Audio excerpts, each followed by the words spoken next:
Welcome. If you are new here, then you are special. Comment which city are you from. Please consider subscribing and like the video. Thank you. Now let's begin. What happens when a penniless maid steps between a violent nobleman and the heir to an alpha's throne? Blood on the marble floor, a shattered crystal glass, and an alpha king watching from the shadows. This isn't a faded fairy tale. It's a scandal that nearly brought down the House of Montgomery and shattered the ancient laws of the pack. The year was 1888, and the Ashbourne estate stood in the heart of Berkshire like a fortress of limestone and ivy, a monument to the staggering, predatory wealth of the Montgomery lineage. Inside its walls, the elite of the werewolf world danced under chandeliers that dripped with bohemian crystal, their heightened senses oblivious to the army of invisible hands that kept their gilded world spinning. Clara Higgins was one of those invisible hands. At 22, her life was measured in the raw blisters on her palms, the ache in her lower back, and the total suppression of her own latent wolf instincts. But Clara was not born to wear the coarse wool of a scullery maid. Before the devastating railway panic of 1873 wiped out her family's fortune, she had been a gentleman's daughter with a future among the highborn. Her father, Thomas Higgins, had lost everything, his investments, his pride, and eventually his life to a failing heart, leaving Clara orphaned, burdened with debt, and cast out of her social standing. To survive in a world that discarded the weak, she buried her education, swallowed her pride, and took the lowest position available at Ashbourne. She learned quickly that in a house ruled by the ice-carved Alpha King Julian Montgomery, survival meant silence. You did not speak unless spoken to.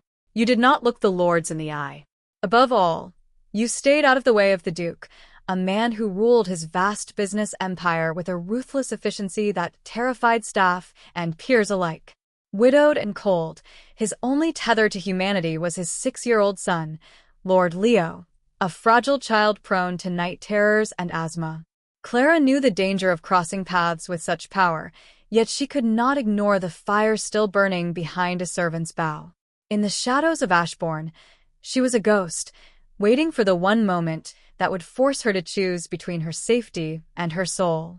The Ashbourne estate stood in the heart of Berkshire like a fortress of limestone and ivy, a monument to the staggering wealth of the Montgomery lineage. Inside its walls, society's elite danced under chandeliers that dripped with bohemian crystal, oblivious to the army of invisible hands that kept their gilded world spinning. Clara Higgins was one of those invisible hands. At 22, her life was measured in the raw blisters on her palms and the dull, constant ache in her lower back. Every morning began before the sun dared to touch the horizon, hauling heavy buckets of coal and scrubbing floors until the marble mirrored the painted ceilings. But Clara was not born to wear the coarse, lice-stained wool of a scullery maid. Before the devastating railway panic of 1873 wiped out her family's modest fortune, she had been a gentleman's daughter. She still remembered the scent of her father's library, leather-bound books, and expensive tobacco, and the way the light fell across the pages of the Iliad as he taught her the rhythm of ancient Greek. Her father, Thomas Higgins, had been a brilliant, progressive investor, but he was eventually devoured by the ruthless predatory lending of the London banking elite.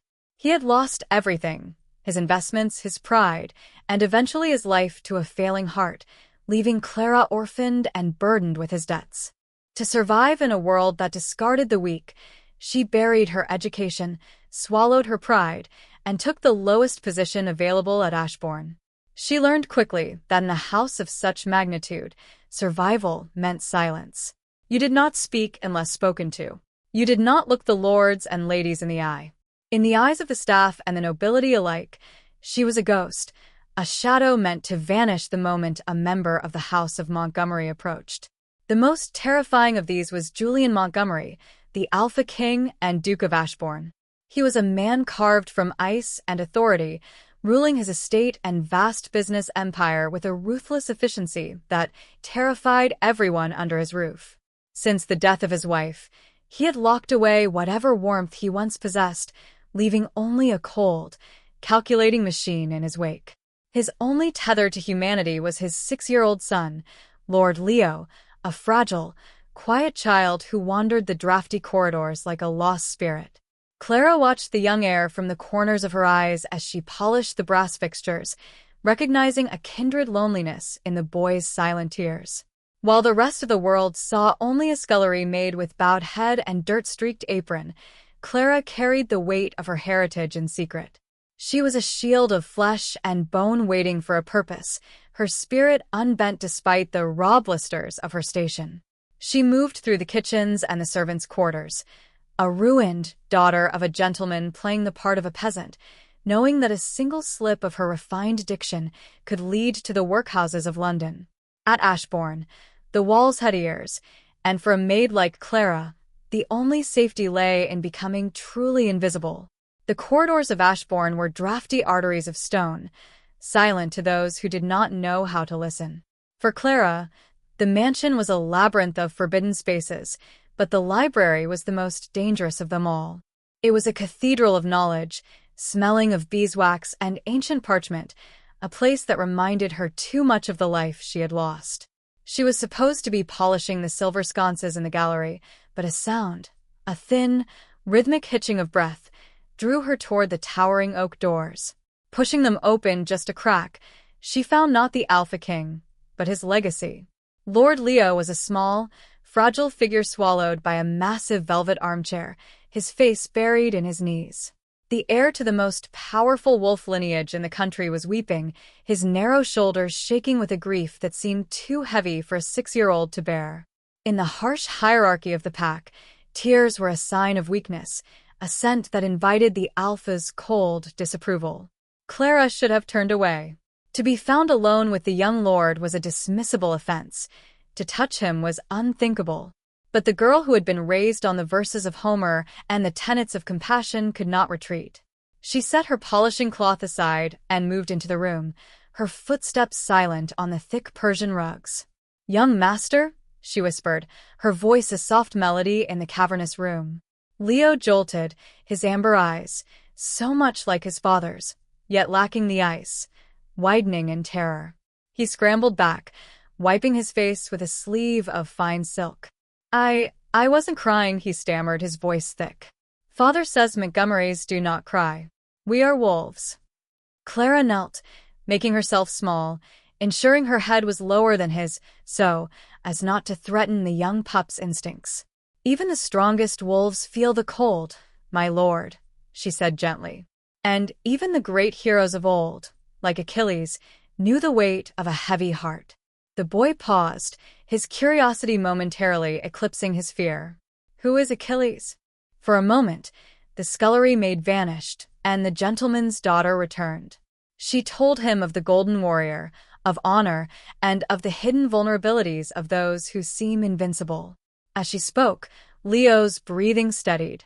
He moved closer, drawn to the warmth of her voice and the strange, comforting scent of lavender that clung to her despite the kitchen grease. "You know things," Leo whispered, looking at her with a sudden, fierce intensity. "The other maids only talk about the laundry and the Duke's temper. Why do you know about heroes?" "Because stories are the only things no one can take away from you," Clara replied, a sad smile touching her lips. She reached out, hesitating for a heartbeat before lightly patting his hand. His skin was warm, his pulse quick. "This will be our secret, Lord Leo. When the house is too loud and the shadows too long, you may come to find the stories. But you must promise to keep your head high when your father is near." Leo nodded solemnly, a secret bond sealing between the forgotten girl and the lonely prince. For the first time in years, Clara felt a spark of purpose that transcended the drudgery of her station. She was no longer just a maid. She was a guardian of a small boy's spirit. As she retreated back into the shadows of the hallway, she didn't see the dark figure standing at the far end of the gallery, his predatory gaze fixed on the library door. Julian Montgomery had heard the rhythm of the Greek verses, and for the first time, the ice around his heart felt a phantom tremor. The midsummer gala transformed the Ashbourne estate into a shimmering vision of celestial light and predatory elegance. It was the pinnacle of the social season, a night when the thin veil between the Victorian elite and their primal wolf nature was most transparent. Thousands of candles flickered in the heat of a humid Berkshire evening, casting long, dancing shadows against the limestone walls. For the servants, it was a night of frantic, back-breaking labor. For Clara, it was a night of navigating the ballroom's edge, like a ghost in coarse wool. She moved through the periphery, her tray laden with crystal flutes of champagne, her eyes downcast as she avoided the sharp, searching gazes of the pack's highest-ranking members. The atmosphere shifted from festive to electric when the herald announced the arrival of the Prince of Wales. The air in the ballroom grew heavy with the scent of ozone and ancient authority. Julian Montgomery, the Alpha King, moved to greet the royal guest with a cold, measured grace that commanded the room's absolute silence. Every movement he made was a study in controlled power, his presence a dark sun around which the lesser nobles orbited. From her position near the heavy velvet drapes, Clara watched the display of hierarchy with a mix of awe and trepidation, her own latent wolf instincts humming in the presence of such overwhelming dominance. However, the night's perfection was marred by a discordant scent, the sour, sharp odor of gin and festering resentment. Lord Reginald Fitzroy had arrived late, and it was clear to any wolf in the room that he had been drinking since noon. Fitzroy was a man whose lineage was as long as his gambling debts, a nobleman who felt the world owed him the status his own incompetence had squandered. As he stumbled through the crowd, his face flushed a deep, mottled red. He knocked a glass from a passing tray, the sound of shattering crystal cutting through the orchestral waltz like a gunshot. Clara hurried forward to clear the mess, her hands moving with practiced efficiency. She could feel Fitzroy's gaze on her, of the heavy, oily pressure that made the hair on her neck stand up. He was seething, his wolf's side snapping at the leash of his civility. He had lost a fortune at the Epsom races earlier that week, and the sight of Julian Montgomery's effortless perfection was more than his pride could endure. He looked for a target, something small and vulnerable to crush beneath his heel to prove he still held some measure of power. Lord Leo, dressed in a miniature version of his father's formal attire, stood near the terrace doors, watching the fireworks begin to bloom in the night sky. He was away from the protection of the inner circle, a momentary lapse in the Duke's legendary vigilance. Fitzroy spotted the boy, and a cruel, jagged smile twisted his lips. He began to weave through the guests, his silver-tipped cane clicking ominously against the marble floor. To the oblivious humans in attendance, he was merely a drunken lord seeking air. To Clara, who saw the predatory tightening of his shoulders and the flash of bared teeth, he was a monster closing in on a cub. She felt a cold dread settle in her chest, a premonition of violence that the music and laughter could no longer drown out. The invisible hand tightened around her tray as she realized that the hierarchy she lived by was about to be tested by a collision of blood and steel. The terrace was a stage of moonlight and menace, separated from the thrumming ballroom by a thin veil of silk curtains. Lord Leo stood by the balustrade, his small hands gripping the cold stone as he watched a stray spark from the fireworks drift toward the dark woods. He did not hear the uneven, heavy tread behind him, but Clara, standing in the shadows with a silver tray pressed against her chest, felt the air curdle. The scent of gin was now suffocating, sharpened by a jagged, predatory edge that screamed of a wolf who had lost its mind to the bottle. Lord Reginald Fitzroy stumbled into the light of the terrace lanterns, his eyes bloodshot and fixed on the boy. "The little prince," Fitzroy hissed, the words slurring into a snarl. "Living in a palace of gold while my family rots in the shadow of your father's greed." He swung his silver-tipped cane, the heavy wolf head handle gleaming with a lethal, polished light. To a werewolf, silver was not merely metal. It was a poison, a soul-searing agony. Leo turned, his eyes widening in the paralyzing terror of a pup facing a rogue. He couldn't move, his breath hitched in the beginning of an asthma attack, his small chest heaving. "My lord," he whispered, but Fitzroy was beyond reason. "Your father took my lands, boy," Fitzroy roared, raising the cane high. "Let's see how he likes it when his legacy is broken." The cane began its descent, a blur of silver aimed directly at Leo's fragile skull. In that heartbeat, The laws of the House of Montgomery, the mandates of silence, the rules of the invisible scullery Maid, shattered like the crystal glasses in the ballroom. Clara didn't think. She didn't calculate the cost to her life or her station. The latent wolf within her, long buried under layers of Victorian propriety and grief, surged to the surface with a silent, ferocious howl. She lunged. The impact was a sickening crunch that echoed against the limestone. Clara threw her body over Leo, shielding him with her own back and shoulder. The silver-headed cane didn't strike the boy. It buried itself into the meat of Clara's shoulder, the silver searing her skin like a brand of white-hot iron. A choked scream escaped her as she collapsed to the marble floor, her tray clattering away, sending a dozen flutes of champagne exploding into 1,000 glittering shards. Pain, blinding and rhythmic, pulsed through her, but she did not let go of the child. She pulled Leo tighter into her embrace, tucking his head under her chin, her blood beginning to stain the white lace of his formal collar. Above them, Fitzroy recoiled, the shock of striking a servant momentarily clearing the fog of his drink. He stared down at the girl, the maid who had dared to touch a noble, the ghost who had suddenly become solid. You common wretch," Fitzroy spat, though his voice trembled with the realization of what he had done in the Duke's own house. Clara looked up, her vision swimming in a haze of red and silver fire. Her cap had fallen away, releasing a cascade of dark hair, and for the first time, she did not lower her gaze. She stared at the nobleman with the fierce, unyielding eyes of a gentleman's daughter, her teeth bared in a silent snarl of protection. Behind them, the curtains dangled still for a second before being ripped aside. The Alpha King stood in the threshold, his silhouette a jagged blade against the golden light of the ballroom. The air on the terrace dropped 30 degrees in an instant. Julian Montgomery had seen it all. The attack, the sacrifice, and the blood of a maid spilled to save the future of his line.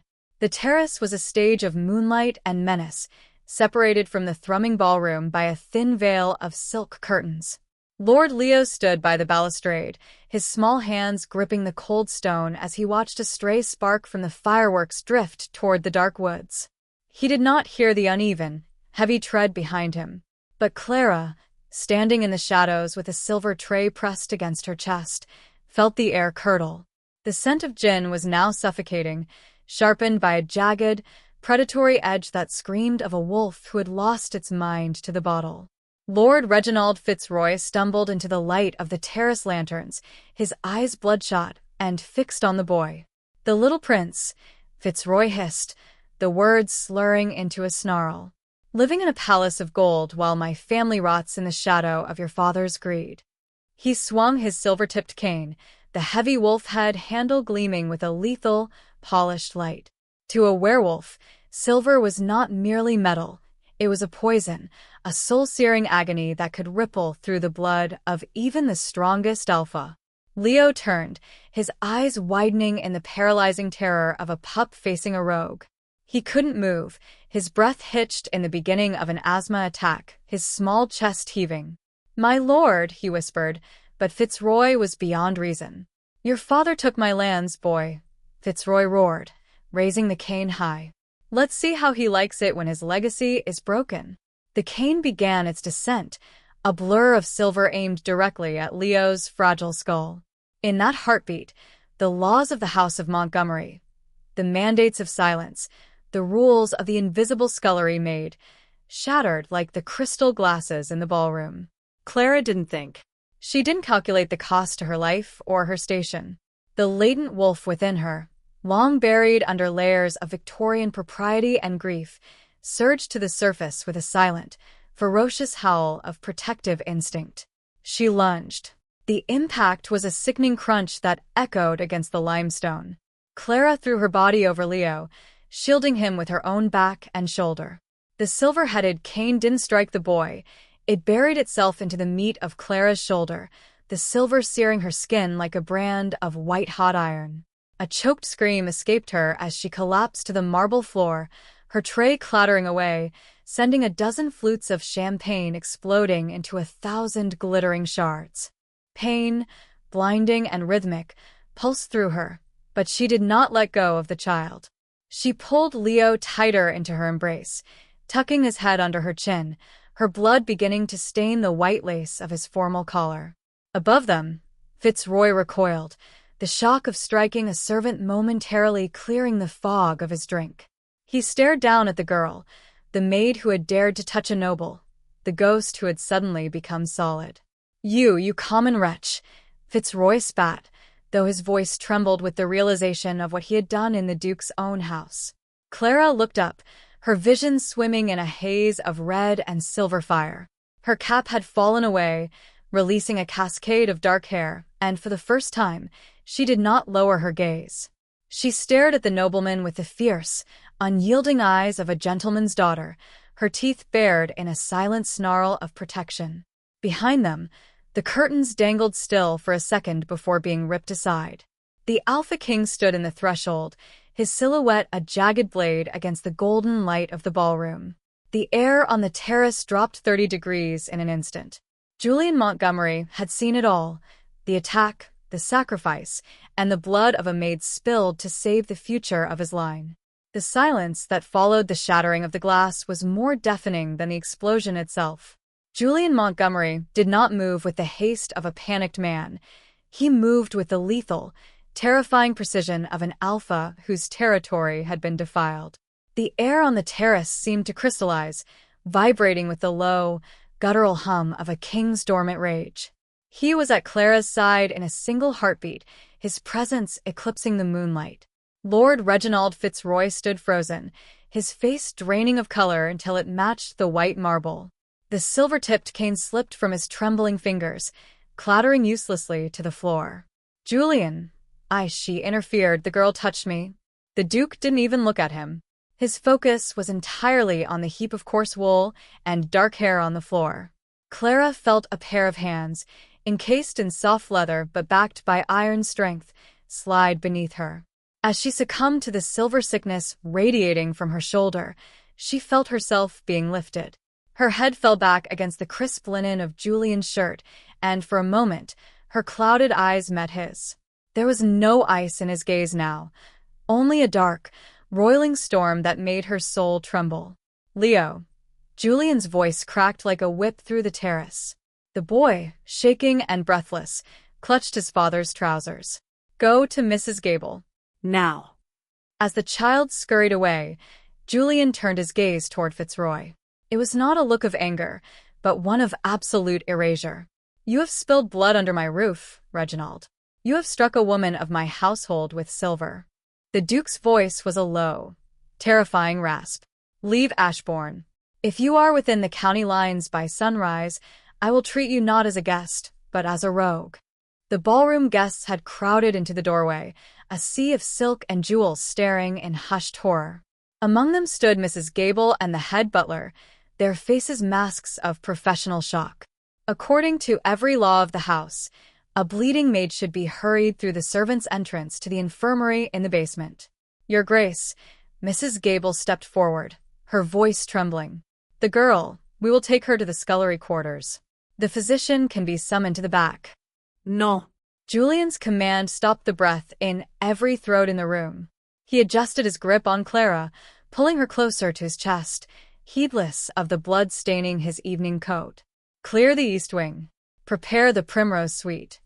A collective gasp rippled through the onlookers. The east wing was reserved for royalty, for dukes and marquises, not for scullery maids with dirt beneath their fingernails. "But, Your Grace," the butler stammered, "those are guest chambers. For the nobility." Julian looked over his shoulder, his eyes flashing with a predatory amber light that silenced all protest. "She took a blow meant for the heir of this pack. She will be treated as a hero of this house, not a servant. Move." He strode through the center of the ballroom, the crowd parting like the Red Sea. He did not hand her off to a footman or a nurse. He carried her himself, a king bearing a fallen soldier, past the portraits of his ancestors and up the grand staircase. Clara, drifting in and out of consciousness, felt the warmth of his body and the steady, thunderous beat of a heart she had thought was made of stone. The world of silence was over. By the Duke's own hand, the invisible hand had been pulled into the light. The transition from the damp, drafty servants' quarters to the Primrose Suite was a sensory shock that felt more like a fever dream than reality. Clara lay cocooned in sheets of Egyptian silk that felt like water against her feverish skin, the air around her thick with the scent of beeswax, expensive lilies, and the faint, lingering ozone of the Alpha King's presence. The silver sickness had been a jagged, agonizing fire, but under the care of the Duke's private physician, the poison had been drawn out, leaving her weak but anchored to the world. The suite was a gilded cage of unimaginable luxury, a place where the walls were covered in hand-painted silk and the furniture was carved from wood so dark it looked like midnight. Clara, once the girl who scrubbed the grates of these very fireplaces, now watched the embers glow from the comfort of a high-backed chaise longue. Her shoulder was bound in clean linen, and for the first time in a decade, her hands were soft, the raw blisters beginning to fade beneath expensive salves. Leo was her most frequent visitor. The boy had become a shadow at her bedside, his initial terror replaced by a fierce, quiet devotion. He brought her books from the great library, not the simple primers a maid was expected to understand, but the heavy, leather-bound volumes he knew she loved. On a quiet afternoon, the rain drumming a rhythmic pulse against the tall lancet windows, Clara sat with Leo tucked at her side. She held a tattered edition of the Odyssey, her voice low and melodic as she read the original Greek. The ancient tongue felt natural in her mouth, a secret language that bridged the gap between the scullery maid and the lady she was born to be. She translated the verses for him, her finger tracing the lines of Odysseus's struggle to find his way home, unaware that her own journey was being watched. In the deepest shadows of the doorway, Julian Montgomery stood motionless. He had come to check on his son, but he stayed for the woman. He watched the way the firelight caught the copper highlights in her dark hair and how her eyes sparked with intellectual fire as she explained the nuances of Homeric honor to a 6-year-old. To the world, she was a commoner he had elevated out of a sense of debt, but as he listened to her perfect accent and the cadence of a refined mind, he realized the magnitude of his error. She was not a commoner. She was a queen in exile, hiding her crown beneath a servant's cap. The Alpha King's predatory instincts, usually honed for war and industry, were now tuned to the soft rise and fall of her voice. He felt a strange, uncomfortable tightening in his chest, a fracture in the ice he had maintained since his wife's passing. He saw the way Leo looked at her, with a trust the boy had never granted another living soul, and Julian felt a pang of something dangerously close to envy. He remained in the darkness, a silent sentinel, realizing that while he had brought her into the East Wing to save her life, he had inadvertently brought a force into his home that would dismantle his carefully constructed solitude. The invisible hand had not just saved his son, it was reaching for his heart. The sanctuary of the East Wing was shattered not by a blow, but by the crisp rustle of newsprint. While Clara's body healed, the venom she had intercepted on the terrace had mutated into a different kind of silver, the sharpened nib of a poisoned pen. Lord Reginald Fitzroy, seething in his exile and desperate to salvage his crumbling reputation, had struck back from the gutters of London. He had found a willing ear in the editors of the Pall Mall Gazette, a publication that thrived on the friction between the classes and the sensational fall of the mighty. The morning edition arrived at Ashbourne like a cooling draft of wind that heralded a storm. The headline was a jagged scar across the front page, accusing the Alpha King of a tyranny of the blood and painting a lurid, fabricated portrait of the events at the Midsummer Gala. Fitzroy had twisted the truth until it was unrecognizable, suggesting that the violent altercation on the terrace was not an unprovoked attack on a child, but a jealous confrontation over a calculating scullery maid who had ensnared the Duke's affections through dark, feminine wiles. The article painted Clara not as a savior, but as a seductress, a low-born social climber who had used the young heir to gain leverage over the Alpha King's heart and fortune. It hinted at secret midnight meetings in the library and whispered that Julian Montgomery had turned his back on the laws of the pack to elevate a woman who had bewitched him. To the public, it was a scandalous tale of a cold ruler losing his mind to a common girl. To the high-ranking wolves of the surrounding counties, it was a signal of weakness that invited challenge. Clara found the paper on a silver breakfast tray, the ink still fresh enough to smudge her fingertips. As she read the cruel descriptions of her shameless ambition and the mockery of her father's failed legacy, the air in the Primrose Suite felt suddenly thin. The dignity she had fought so hard to reclaim was being dragged through the mud of public opinion. She realized with a sickening jolt that her presence in the East Wing was no longer a reward, it was a liability. The scandal threatened to topple the House of Montgomery, and in the rigid world of the Victorian pack, the easiest way to stop a scandal was to eliminate the source. She looked up to find Julian standing by the window, his back to her. The tension in his shoulders was like a coiled spring, his scent heavy with a cold, metallic fury that made the very glass in the window frames rattle. He did not need to read the paper. He could feel the shift in the atmosphere, the way the invisible threads of his power were being frayed by the whispers of the ton. "They are calling you a tyrant, Your Grace," Clara said, her voice trembling but clear. "And they're calling me a ruin. Perhaps it is best if I return to the kitchens. Or leave Ashbourne entirely." Julian turned, his amber eyes burning with a light that was neither cold nor distant. It was the look of a predator who had finally identified his prey. "Let them whisper," he rasped, his voice a low vibration that seemed to anchor Clara to the floor. "Fitzroy thinks he has used the press to bind my hands. He forgets that I do not play by the rules of men, nor the whims of the Gazette." He stepped toward her, the predatory grace of the Alpha King filling the room. "He has chosen to fight with ink. I shall answer with blood and gold. You're not going back to the kitchens, Clara. You are the only truth in this House of Shadows, and I will burn London to the ground before I let them touch you again." The retaliation of the Alpha King was not a matter of claws and teeth, but of cold, mathematical annihilation. While the gossips of London were still savoring the ink on the Pall Mall Gazette, Julian Montgomery had already descended upon the city's financial heart like a silent, apex predator. He understood a truth that Lord Reginald Fitzroy had overlooked in his drunken arrogance. In the modern age, a man's bloodline was only as strong as his ledger. The Fitzroy name was ancient, but it was hollowed out by generations of profligacy and Reginald's own catastrophic gambling debts. Julian moved through the mahogany-lined offices of the city with a terrifying, quiet focus. Using the vast, liquid capital of the Montgomery estate, he began a surgical acquisition of every debt, every mortgage, and every outstanding promissory note tied to the Fitzroy name. By noon, he sat in the private sanctuary of his London club, a stack of vellum documents before him that represented the literal ownership of Reginald's life.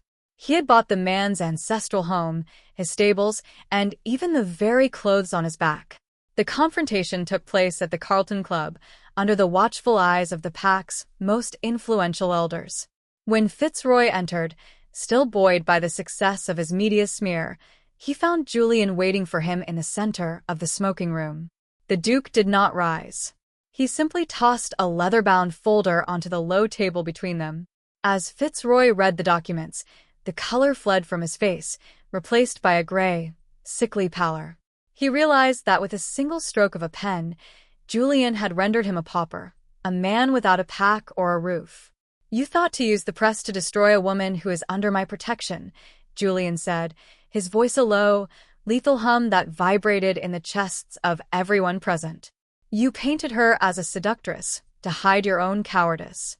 Now, you will go back to that same press. You will provide them with a signed confession, the truth of your assault on my son, and your lies regarding Miss Higgins." Fitzroy began to protest, his voice cracking with desperation, but Julian leaned forward, his amber eyes flashing with an alpha's terrifying dominance. "If you do not, I will call in every one of these debts by sunset. You will be stripped of your titles, your lands, and your place in this society. You will be a rogue, Reginald, and you know how we treat rogues who threaten our children." The choice was no choice at all. Under the crushing weight of Julian's financial blade, the nobleman crumbled. The following morning, the Gazette published a full retraction, a humiliating and absolute admission of guilt that cleared Clara's name entirely. The public narrative shifted in an instant. The calculating Maid, was revealed as a heroine of unprecedented courage, a lady of character who had bled to save a future king. Julian had not just saved Clara's reputation, he had dismantled an entire lineage to prove that she was untouchable. He had wielded his power like a scalpel, cutting out the cancer of the Fitzroy influence, and in doing so, he had signaled to the world that the invisible hand was now the most protected treasure in the House of Montgomery. The transformation of the House of Montgomery was finalized not with a decree, but with a vow that echoed through the hallowed rafters of St. George's in Hanover Square. 6 months after the blood on the terrace had been scrubbed clean, the church was packed with the elite of the British pack, a sea of silk, metals, and predatory curiosity. They had come to witness the unthinkable, an alpha king elevating a scullery Maid to the highest seat of power in the land. Yet, as the organ music swelled into a triumphant roar, the whispers of scandal died in the throats of the skeptics. Clara Higgins did not walk down the aisle as a woman who had been rescued. She walked as a woman who had been found.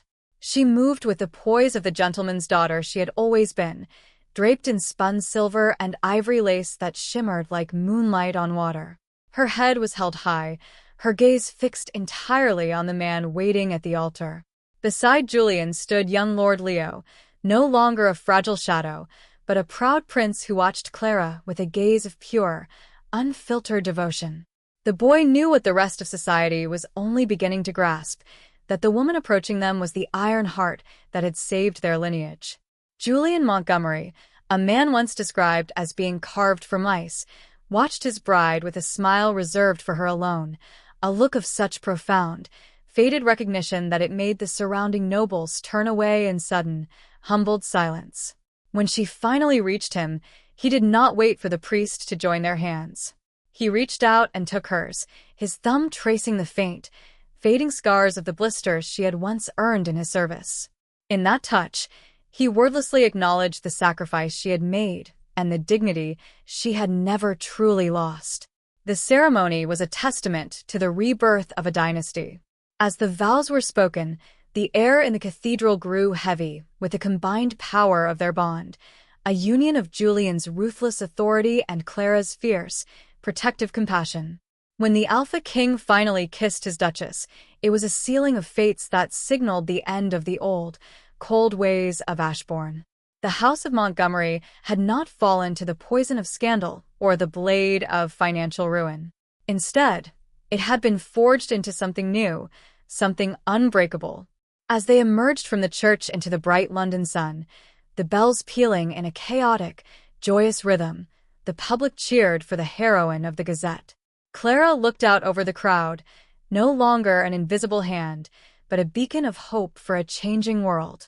She was the Luna Duchess of Ashbourne, a woman who had navigated the darkness of servitude and the fire of silver to find her home.